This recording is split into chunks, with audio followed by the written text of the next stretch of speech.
अस्सलामुअलैकुम, welcome back to my channel. आज का हमारा जो टॉपिक है वो है balance of payment. Balance of payment के बारे में हम स्टडी करेंगे कि बैलेंस ऑफ पेमेंट क्या होता है और उसके कैरेक्टरिस्टिक्स क्या होती हैं, and then balance of payment और बैलेंस ऑफ ट्रेड का डिफरेंस क्या होता है। एक कंट्री जब डील कर रही होती है दूसरी कंट्रीज़ के साथ इन फॉलोइंग पर्सपेक्टिव से, जैसे कि विजिबल आइटम्स, आप फिज़िकली कोई गुड ट्रांसफ़र कर रहे हो, भेज रहे हो, या वहाँ से कोई चीज़ मंगवा रहे हो। इनविजिबल आइटम्स जैसे कि आपकी सर्विसेज हो जाती हैं, ट्रांसपोर्ट की सर्विस हो गई, आप ऑनलाइन जो काम कर रहे होते हैं ई कॉमर्स, वो सारी सर्विसेज हो जाती हैं। और कैपिटल ट्रांसफ़र जो कि आप यहाँ से समटाइम्स इन्वेस्टमेंट बाहर कर रहे होते हैं और समटाइम्स बाहर की इन्वेस्टमेंट्स आपके कंट्री में आ रही होती हैं।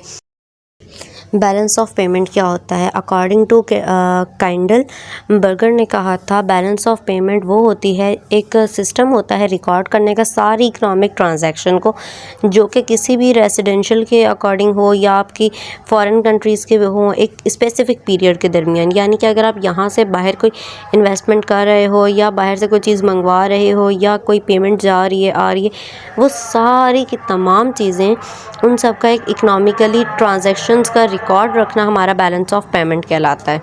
और इसके अलावा हम इसे ये भी कह सकते हैं दूसरी तरह से कि बैलेंस ऑफ पेमेंट जो होता है वो हमारी सिटीज़न और गवर्नमेंट की दोनों की ट्रांजैक्शंस जो हो रही होती हैं, उन दोनों का एक रिकॉर्ड होता है एक स्पेसिफ़िक पीरियड का, कि इस पीरियड के अंदर आपने ये ट्रांजैक्शन की है और ओवर द वर्ल्ड, कि आपने वर्ल्ड में कहाँ पे कुछ भेजा है, कहाँ से कुछ मंगवाया है, कोई लोन प्रोवाइड किया है या लोन लिया है, ये सार तमाम चीज़ों की इसके अंदर रिकॉर्डिंग अवेलेबल होती है, मौजूद होती है रिकॉर्डिंग्स। अब आ जाते हैं हमारे पास इसके फ़ीचर्स क्या होते हैं। सबसे पहला फ़ीचर है कि ये एक सिस्टमेटिक रिकॉर्ड होता है सारी इकोनॉमिक ट्रांजैक्शन का, जो कि एक कंट्री दूसरे कंट्रीज़ के साथ कर रही होती है ट्रांजैक्शंस। फिर इसके अंदर इंक्लूड हो जाती हैं सारी ट्रांजैक्शन, चाहे वो विजिबल गुड्स की हों या वो इनविजिबल एक्टिविटीज़ की हों। और ये एक रिलेट कर रहा है, इसके अंदर एक टाइम पीरियड होता है। जनरली ज़्यादातर ये जो टाइम पीरियड होता है वो 1 साल का टाइम पीरियड होता है। अब इसका जो लास्ट पॉइंट है उसमें हमारे पास ये है कि हमारे बैलेंस ऑफ पेमेंट जो होता है वो डबल एंट्री बुक कीपिंग होती है, क्योंकि इसके अंदर 2 साइड होते हैं, डेबिट साइड भी होता है और क्रेडिट साइड भी होता है। रिसिप्ट्स जो होती हैं वो हमारी रिकॉर्ड होती हैं क्रेडिट साइड पे, और जो पेमेंट्स होती हैं हमारी, वो सारी पेमेंट्स हमारी रिकॉर्ड हो रही होती हैं हमारे डेबिट साइड पे। ये सारे फीचर्स हैं हमारे बैलेंस ऑफ पेमेंट के। अब हम आते हैं नेक्स्ट बैलेंस ऑफ ट्रेड की तरफ।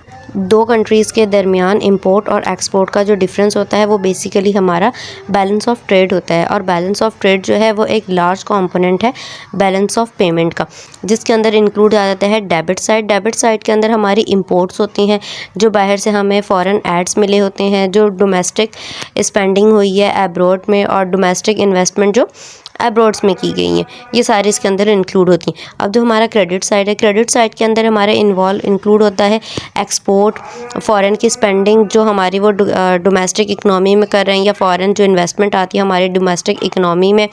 जब ये सारी चीज़ें आपकी मिला के बैलेंस ऑफ ट्रेड बनता है। जब बैलेंस एक्सपोर्ट साइड आपका ज़्यादा होता है as compare to import side के, तो आपका जो बैलेंस ऑफ ट्रेड है वो आपका फेवरेबल होता है। और जब आपकी इंपोर्ट्स ज़्यादा होती हैं एज़ कम्पेयर टू आपकी एक्सपोर्ट से, तो आपका जो बैलेंस ऑफ ट्रेड होता है वो अनफेवरेबल होता है। अनफेवरेबल जो बैलेंस ऑफ ट्रेड है वो आपके लिए एक नेगेटिव इम्पैक्ट होता है आपकी इकनॉमी पे।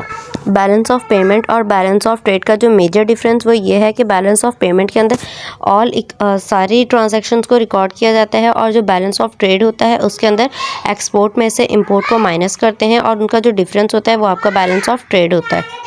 अब हम इसके कुछ और डिफरेंसेस को देख लेते हैं। बैलेंस ऑफ पेमेंट जो होता है वो आपका ब्रॉड कॉन्सेप्ट होता है, और बैलेंस ऑफ ट्रेड जो होता है वो नैरो कॉन्सेप्ट होता है। अब बैलेंस ऑफ पेमेंट के अंदर सारी ट्रांजैक्शंस इंक्लूड होती हैं, चाहे वो विजिबल हो, इनविजिबल हो या कैपिटल का ट्रांसफ़र हो। बट जो बैलेंस ऑफ ट्रेड होता है उसके अंदर सिर्फ विजिबल आइटम्स की ट्रांजैक्शंस की रिकॉर्ड होती हैं। अब जो बैलेंस ऑफ पेमेंट है वो सिर्फ इटसेल्फ है, और जो दूसरा है बैलेंस ऑफ ट्रेड है वो आपका फेवरेबल भी हो सकता है और अनफेवरेबल भी हो सकता है।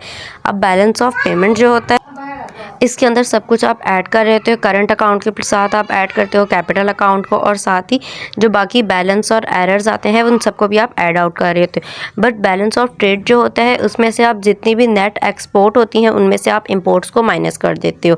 फिर इसके बाद आ जाता है जो मेन फैक्टर्स हैं बैलेंस ऑफ पेमेंट के। मेन फैक्टर्स जो हैं वो कंडीशन है कि फॉरेन लैंडर्स कितनी आ रही है, इकोनॉमिक पॉलिसीज़ क्या है गवर्नमेंट की, सारे फैक्टर्स बैलेंस ऑफ ट्रेड के ये सारे इंक्लूड हो जाते हैं आपके बैलेंस ऑफ पेमेंट के अंदर। अब बैलेंस ऑफ ट्रेड के जो कौन कौन से फैक्टर इफेक्ट करते हैं, आपकी कॉस्ट ऑफ प्रोडक्शन क्या है, रॉ मटेरियल की अवेलेबिलिटी है या नहीं, एक्सचेंज रेट क्या चल रहा है, गुड्स और सर्विसेज की प्राइसिंग क्या चल रही है आपकी कंट्री में।